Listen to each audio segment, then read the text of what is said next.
Hello, I'm Amy from Moon Mindology, and today I want to look at the chart of Leo Varadker. Leo Varadker is the Taoiseach of Southern Ireland, and he is the very first openly gay leader, and he served previously between 2017 until 2020, which is when he last resigned. He's a qualified medical doctor, and he's one of the more popular leaders. So let's have a quick look at his chart. So the first and sixth ruler goes to the third, which makes him incredibly courageous with a strong drive. And this is very good for vitality, as well as ambition, especially as Mars is so strong. But he may also be interested in athletics, drama, or even technology. His communicative abilities will be very strong, but there can be problems with siblings. However, there is a determination to overcome obstacles. So Mars is exalted in the third, which makes him very brave and also very powerful. And this is a strong placement for leadership, and it's very strong for voice as well. So it can produce a really rich, deep and masculine tone. I haven't heard him talk, I have to check that one. So the sun is in third, and he is all about courage and ambitions. So he communicates in a strong manner, and there could be a really great technical skill which may even involve computers. He also could be very good with his hands, and there could be a chance that he only has brothers and no sisters. But this is a great position for a leader, and that he is. Sun and Mars exactly conjunct makes him very bold and very ambitious, but there can be an element of frustration and difficulty in dealing with the emotions. So it can create a lot of heat and make him very aggressive and even impulsive, but he isn't without passion. Mars is so close to the sun, and right here is Cassimi. So there's so much masculine energy with this combination. The 10th ruler is in the third, and this is all about working in communications and sales. Of course, public relations and advertising are equally as interesting to him. And what does he do? Politics is all about PR. Of course, it's all about communicating. There is a direct aspect to this house from Jupiter.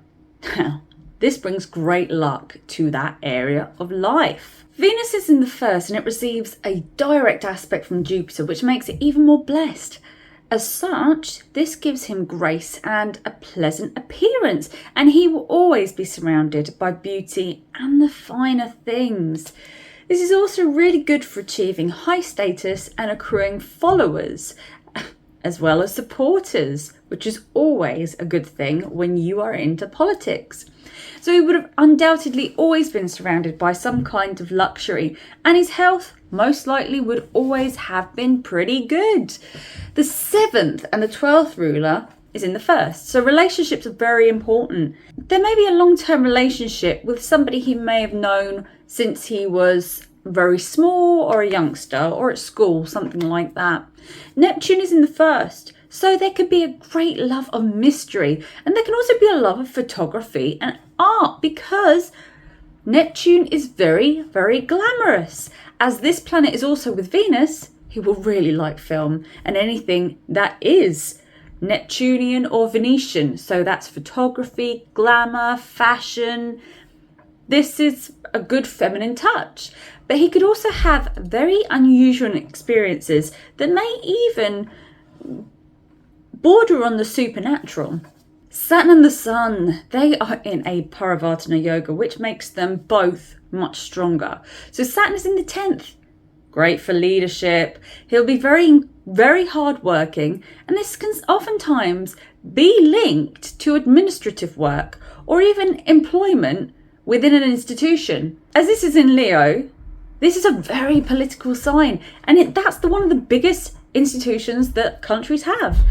His father may have been very hard on him though, and there can be an overbearing quality. Saturn does aspect the 4th, which is a pointer that there could be problems with his mother, as well as security. And Saturn, it aspects the 7th, which can give marital issues. I had a quick look at him on Wikipedia, and he hasn't been married, even though he campaigned for gay marriage, and he has been gay marriage to be legalised in Southern Ireland, and it was in 2015.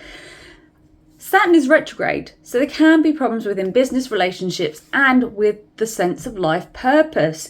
The ruler of the 3rd and the 4th is in the 10th, and he will be interested in working in communications and sales. This chart is all about communications, and he chose politics. His mother could have been an entrepreneur of some sort and been very successful. There's also another sign here that the father can be controlling as well.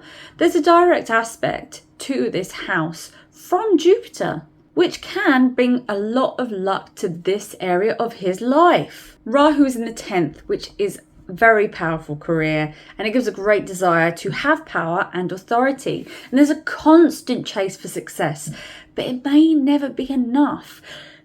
So there can be a tendency towards greed. His father may have been quite domineering as well. So there could also be problems with addiction. Rahu also makes an aspect to Mercury. So there will be a lot of mental energy and an urgency to speak his mind and his message. He's most likely always learning about something, and he may be technically inclined, so there could be some kind of technical ability that he has, whether it's with technology or engineering, but the communication style can also be quite erratic and changeable. So this is also a link to a compulsive mind, somebody who has obsessive thoughts. And Ketu in the 4th, this is nomadic. His family may have moved around a lot when he was growing up, and I think there was a case of that, and then they finally settled in Ireland, but not before. They moved to India, and I think they lived somewhere else as well, but there can also be odd events in the home. Also, when we saw Neptune, odd events in his life, this is another signifier that there could be supernatural events around him. The moon is in the 10th, and this can be associated with somebody who is renowned for what they do, or they're famous, or they have great reputation. And as the 10th house is the reputation, and the moon is the publicity, this is attention from others for the work that he does. But it also could be a female-dominated environment, or his mother influenced his career. However, as I always say, the moon can be quite unstable, so there can be turbulence in the career, and this is all dependent on the dasha that he is sitting in. So there can be a tendency towards being a workaholic as well, and as the leader of a country, I doubt he has much free time to spend with his close family. The ruler of the 9th and the 10th, this is the father. The ruler of the 9th is in the 10th, and the father influences the career. And this deals also with foreigners and travel. So this is a great position for government positions because it's all to do with foreign countries, even though it's meant to do with your own, but it's not. The moon is conjunct Rahu, and this makes him highly independent and very unique as well, but there can be a tendency towards obsession. He may need a lot of space and freedom in order to feel like he can actually deal with this world and all the emotions that he has. But there can also be compulsions, and this can operate from a place of fear. You know, maybe the idea that he doesn't feel good enough, maybe it's something in his early life. But this house is very intense, committed, full of energy, but it also screams insecurity. Saturn and Rahu conjunct. It's not uncommon for people of a certain age to have this, as it can stay in a sign for quite a period of time. But this is linked to hard work, but also it's another sign for compulsion. So he can really jump into commitment without looking at the whole situation, because he's like, I can take that, I can do that, I can carry that. So it could be quite unusual, work unsocial hours, or just go towards unusual jobs. Saturn and Moon conjunction makes him responsible and hardworking, but there can be a self-sacrificing nature as well as a great seriousness. Unfortunately, this is a sign that the mother was indeed quite distant or emotionally unavailable. But there can be a victim mentality as well as a want to blame others when he really probably is his own worst enemy and takes on too many things at once and overpromises because of that jump in the deep end and overcommit. Jupiter's exalted in the ninth, which it gives great luck, and it's very good for his judgment. And it's also good for gains and desires, as well as a positive sign into his relationships with father figures. But Jupiter is retrograde, so there can be disappointments, confusions with philosophy and his sense of meaning as well. And also it's your relationships with your teachers. So his purpose with this is to cultivate meaning through the hardship around teachers and also the relationship with his father. The ruler of the second and the fifth in the ninth, well, it's a Dharma yoga. It's all about money and finances. So growing up, having that stability would have been very important to him. And perhaps maybe one of his parents, maybe his father, taught him how to manage money very early on, which is also another sign that he has excellent speaking abilities. This guy can talk. I wouldn't be surprised if he wrote or did poetry or something like that. But he's very lucky. So, excellent wealth and speculative abilities as well. So I imagine that he's good at investments. Well, he probably is as a politician. He'll also be spiritual and attain fame, which he has done. Mercury is in the second house, and this can really put a lot of emphasis on education and communication in his early life. And there could have been an exposure to foreign languages, or the family could be bilingual. I'm pretty sure his father was an immigrant from India, so he would have been exposed to foreign languages. There is a bit of an affliction from Rahu, which can give a problem with speech and development, or an impediment of some kind. However, his communication is so strong, he would have grown out of that. The ruler of the 8th and the 11th is in the second, and there can be in problems with inherited money, and just money in general can cause some issues with his relationships. And there could be problems with consuming the wrong things and issues with sight and throat, as well as saying the wrong things, using bad words. However, Dharma yoga brings wealth, so I'd say he's probably very good at making money, but there's problems around it. Uranus is in the 12th, and this can create changes and problems in the workplace, but it's also deeply transformational and very spiritual. So there can be a tendency to sleep poorly, and there can be unexpected travel to foreign places. It can also be issues with secret enemies and sometimes even thieves. Pluto is in the 11th, which can give an interest in humanity and a desire to control the world, but with the intention to make it a better place.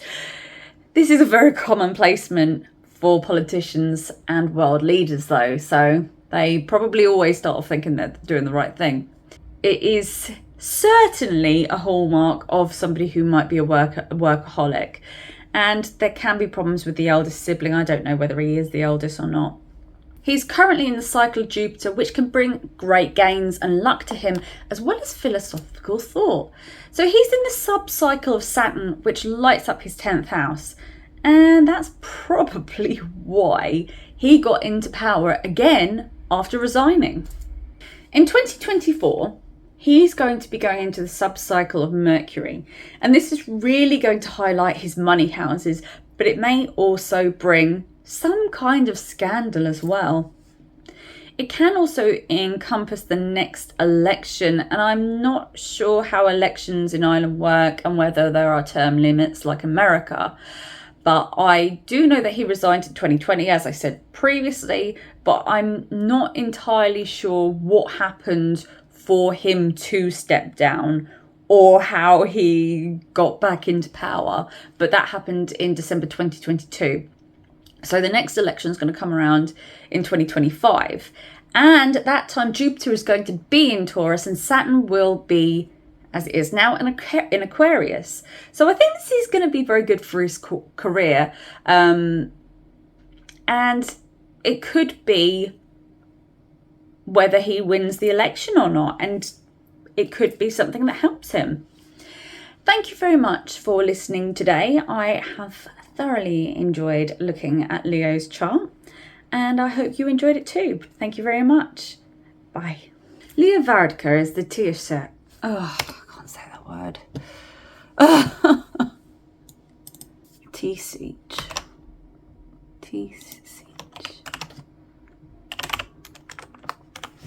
Oh, I can't. Taoiseach.